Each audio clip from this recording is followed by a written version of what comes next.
ஐயா வணக்கம். ஐயா, பல நூறுக்கும் மேற்பட்ட ஏக்கர்கள்ல ஃபாரஸ்ட் லேண்ட் இருந்து உங்களோட ஆசிரமம் கட்டுறதுக்காக ஆக்கிரமிச்சிருக்கீங்கன்னு ஒரு குற்றச்சாட்டு இருக்கு. அதை பத்தி.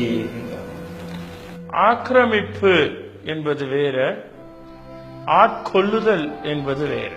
நாங்கள் பல நூறு ஏக்கர்கள் அந்த இடத்தை சுற்றிலும் இருக்கக்கூடிய அந்த காடு பகுதியை ஆட்கொள்ளுதல் செஞ்சிருக்கோம்.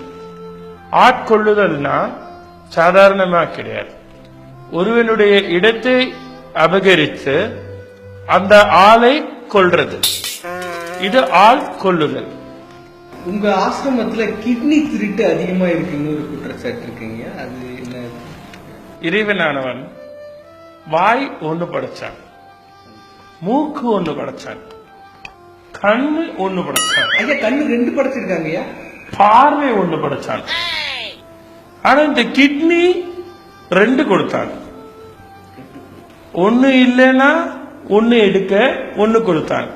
அந்த ஒண்ணுதான் நாங்க எடுக்கிறது.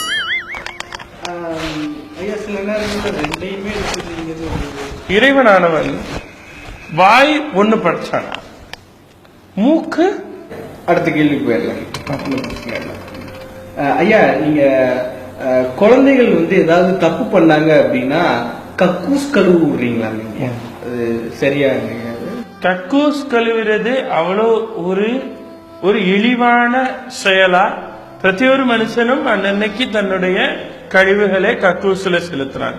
இப்போ அப்பாஸ் கக்கூஸ் கழுவுறார், மாதவன் கக்கூஸ் கழுவுறார், காஜல் அகர்வால் கக்கூஸ் கழுவுறார்.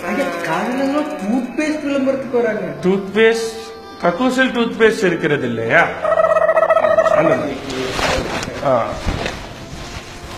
ஐயா, இறுதி கேள்வி.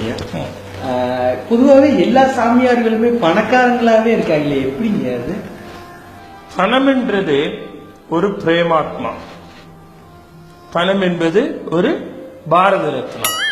பணம் என்றது ஒரு விஜய் அவார்ட்ஸ். அது இந்த தடவை இல்லை. இல்லையா? பணம் என்பது ஒரு நிச்சயானந்தம்.